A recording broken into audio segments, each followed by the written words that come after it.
YouTube. Like, share, subscribe. If you like watching instead of listening, tap in with us. And we'll catch you on episode 21. And the chicken ran. Peace. Dollar bill, y'all. 21, can you do something? I was wondering what 21 thing you were going to do for this episode. You know I was going to do a 20. Eric's going to edit it in because he's an amazing editor as long as it doesn't get his copyright flag. I was going to say, I don't think we can do that. Anyway, if you haven't noticed, this is episode 21 of the Daily Dollar Podcast. I'm Art Morrison III. I'm Cait McCready. And we're here to talk about Airbnb for the final day this week. We stuck to the Airbnb theme all week. And the last question of the week is, how much does it cost to start an Airbnb business? So this is gonna be fun, yeah. Oh. I figured like we don't even Where do are we Airbnb, starting? so we just gonna, like we can actually think through it. Are we doing the rental arbitrage? Yeah, so we're gonna do both options. Okay. Right, so if you didn't listen to our previous episodes, screw you. No, I'm kidding. If you didn't listen to previous episodes where we talked about rental arbitrage, what rental arbitrage is that you sign a lease agreement with a landlord. The agreement states that you can Airbnb, and now you might pay that landlord, let's just say, for easy numbers, you pay them $1,000 a month, you go Airbnb, you make $3,000, guess what? You pocket the $2,000. That's one way you can do it, and then the other way is actually buying the property, and then the other way is actually buying the property, renovating it, and then blah, blah, blah. So we're gonna just kind of run through those really quick. Let's go rental arbitrage first, because that's the easiest barrier of entry. It costs the least. Mm-hmm. What are some expenses that there'll be when you Airbnb? Rental application, deposit. Application fee, right? So yeah, and deposits. Let's just say it's 2 months rent. $625. And then you said 2 months rent? Yeah, normally. First Security and last deposit, month's first and last month's rent. So let's just say your rent is $1,500. rent. Okay, So that's $3,000 plus the $625. So that's $4,125. $3,000 plus $625. That's Oh. $3,625. My bad. I was thinking 35 in my head. Okay, I'm not good at math. I'm going to take advantage of the times that you're not good at math. $3,625. What else? This is where it You have starts to to pile furnish up. it? You got to furnish it. So Yeah. furnishing an Airbnb is the cost that everybody. You can thrift, you can home goods it up, or you can like go to a furniture place. I'm imagining if you do a combination of all three, what do you think it'll cost to furnish an entire Airbnb? Is it a one bedroom? Well, it's $1,500 a month in rent, but we are from like New Jersey, Florida, where rent's higher. So let's just pretend they're in a more affordable place, and that gets them a national average 2-bedroom, 2-bath. Wow, okay. So yeah, Wow. You got to furnish 2 beds and 2 baths. Okay. So that's going to be what would you say, $6,000? $6,000? That seems like a lot. $5,000. Okay, well, you have to get rugs. So no. Rugs are the least of my worries. No, right now. I said rugs first because I'm basically like. Art's a big rug guy. Nah, it's the details. So if you just think 2 beds, 2 dressers, 2 TVs, like the TVs alone could be, like, you know what I mean? A TV alone could be $500. 3 TVs. You got a common Yeah, area. living room, yeah. But you don't need TVs in both rooms, maybe just one room. Okay, so walk me through it, buddy. Tell me why it's $5,000 instead of $6,000. Because you need lamps, light bulbs. Bro, I'm so serious. Paintings, all the little All right, stuff. we'll go with $6,000. $6,000 is safe for a 2-bed, so 2-bath. we Not to will mention round up. outside furniture. Front porch, back porch. We're rounding up to 10. We'll say $10,000 to start with rental arbitrage. Does that work for you? No, we're not rounding. We got to give them the details. This is a value podcast. So we said we're at $6,000, and we said $3,600. So that's $9,625. We're at. Yeah. Okay, and then what else is their cost? Cleaning. Right. Well, not like up front, right? You can do the cleaning. It depends how. It depends. Okay. Like, did you clean it before you furnished it? When you rented it, was it clean? You I'm don't. cleaning it. Right. Saving that. You cleaning yourself. Yeah. Okay, so you need to clean it, so you have that sweat equity. But I don't know how Airbnb pays out. Meaning, like, yes, you can build in a cleaning fee, but you need to clean it before that next rental. So, like, do you always need to be ahead in regards to the cleaning before? I don't know how fast they pay out. So, for example, I think they're pretty quick when they pay out. We Airbnb once. What an experience. So what I'm asking you is that, though, do you recommend that they have cleaning fee startup? What about maintenance and repairs? I don't think that goes into the upfront costs. Unless you purchase, like, well, no, I need this you is to rental think like a arbitrage, business so- person for a second. So you don't want no reserves in your bank account? Like, what do you need to start the business? Because it's not a startup cost unless somebody puts a hole in the wall. If you don't have that cost, now you're down for weeks because you don't have the money to get it repaired. So, I was taking that out of the profits of the first rental.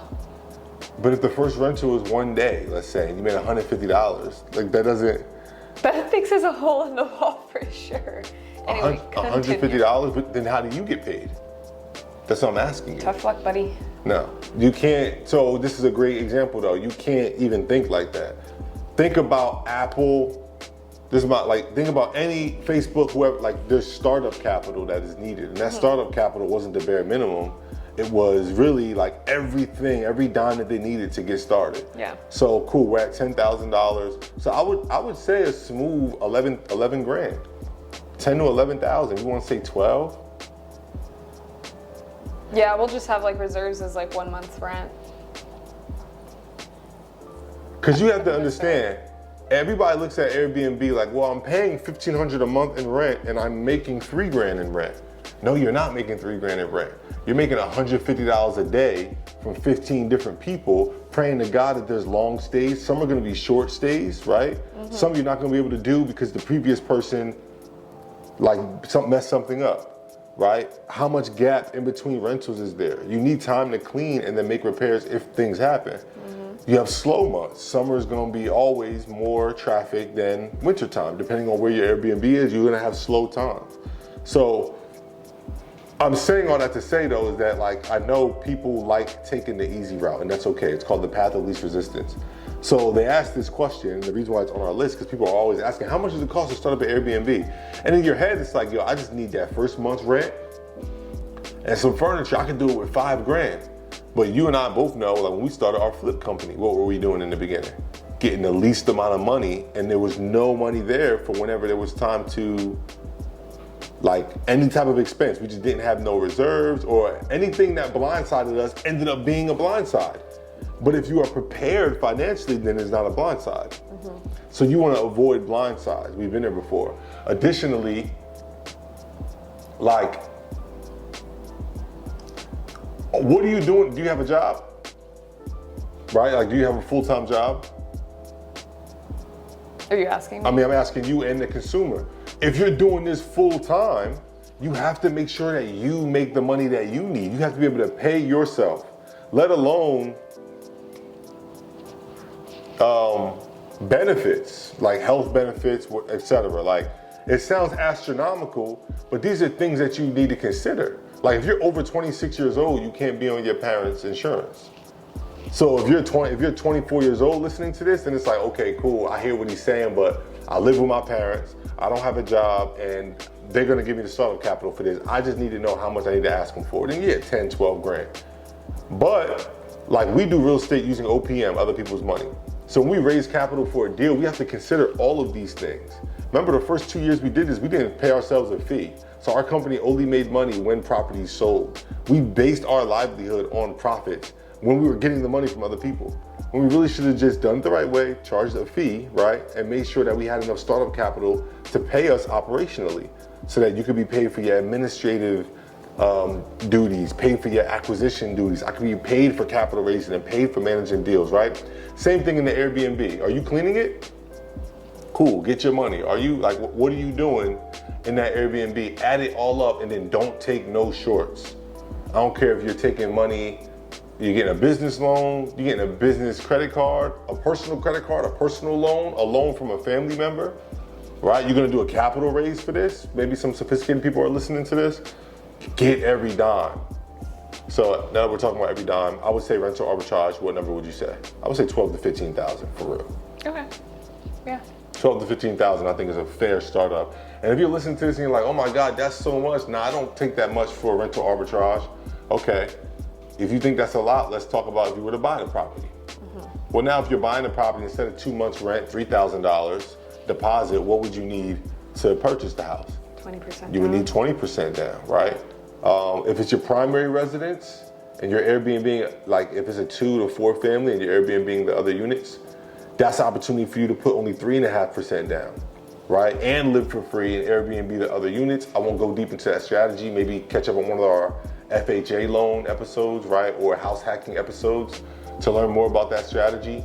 But let's just say typical, you already own your first house, you're buying an investment property, 20% down.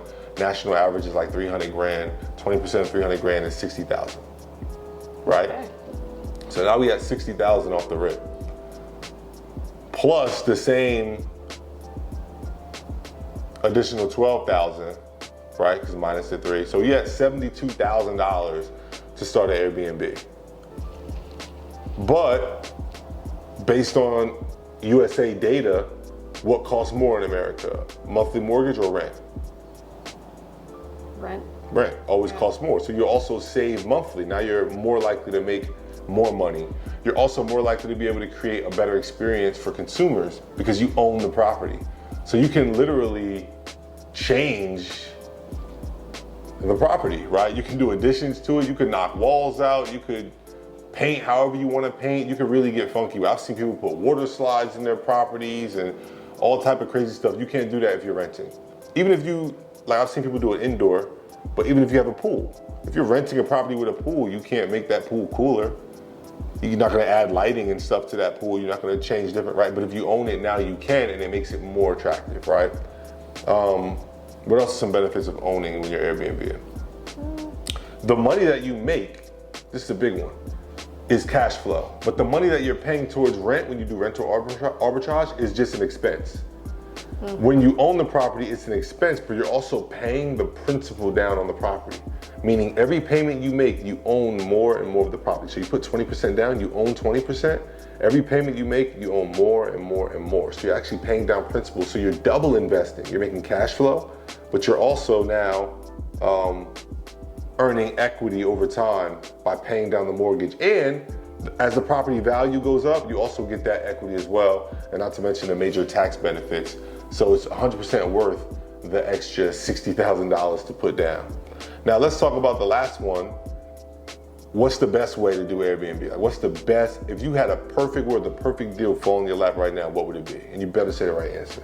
Pressure's on. No, that's stressful. What is the best situation you can have in real estate?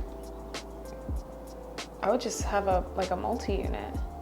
What kind of multi-unit when you found it? What do you mean, what kind of multi-unit? What, tell me about the multi-unit that you found. Any old multi-unit? Are you telling everybody just find a multi-unit and rent it out? Paint the perfect picture. Do you want me to take this one? Yeah, go you see, ahead. So remember last episode I said how she gets when she doesn't know an answer. He puts the pressure It's a on me. podcast. That's what it's for. I want to see how No. people want to see how you act under pressure, or else we'll read off a script. The answer is you want to find, what did we say last episode makes a good Airbnb? What was the first one? Location. Okay, so the perfect property to find for Airbnb would be a property in a good what? Location. Okay, and it would be a what? You already said this. Multi-unit. Multi-unit, and it would be what? What would you walk into when you bought it? Equity. How would you walk into equity? Would it be a cheap property or an expensive property? Cheap. Okay, so if it's a cheap property, what condition is it in? Shitty condition. Okay, so you would want to find a multifamily in a good location in crappy condition that you can do what to? Renovate. Speak up into your mic. Why are you acting Renovate. like Renovate. you're a star right now? Renovate, and when you renovate, what does it do?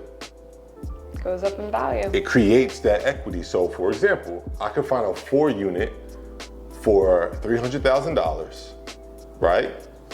And then I put $50,000 in renovations, and now it's worth $400,000. So that $50,000 in renovations got me, whatever, $100,000 in equity.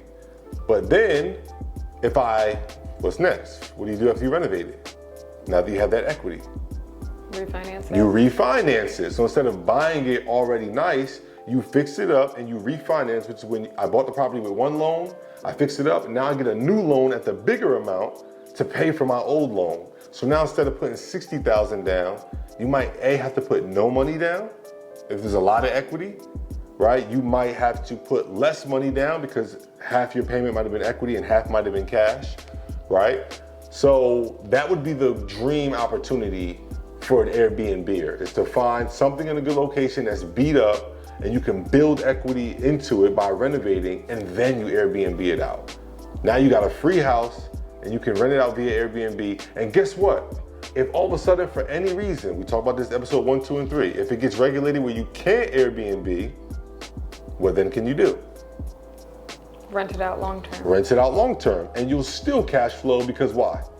You have 4 units, 3 units. So the more units you have, the less risk you are at, or the less risk you are subject to in any situation, because you now have 3, 4 people paying your mortgage. If one person doesn't pay, or one unit gets messed up because of Airbnb, or whatever, the city says you can't Airbnb anymore and they have to be long-term tenants, you're still in a position to cash flow. That would be a dream strategy for somebody new. It's really simple. Find a beat up house, borrow the money from lenders, private lenders, family members, whoever, to fix it up, refinance, pay everybody back, and then Airbnb out each unit. That's it. And if you can't Airbnb, then you rent it out to other tenants. But that situation right there, you really tap into every aspect of real estate, right? You have the fix and flip aspect, or really fix, and you flip it to yourself. When you refinance, you're essentially selling it to yourself, right? There's that. You do Airbnb, but you also can long term. Like, that's a very safe investment. A property where you can do everything. Yeah. Yeah. So you need to find us one of those. Okay.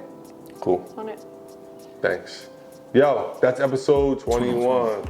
Can you do something for man? Show us your dance moves.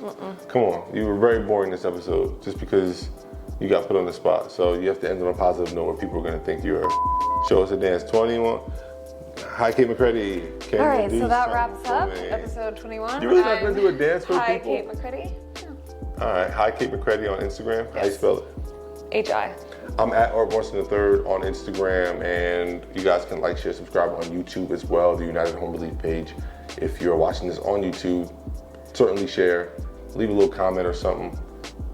Cait's Only if it's nice. Only if it's nice, yeah. Cait likes to listen to good-looking people, but if you're a normal person, then you like to watch good-looking people on YouTube. So thanks for watching us. Make sure Spotify, Apple Podcasts, you also leave a review, share, and most importantly, subscribe. And we'll catch you on the next episode, episode 22.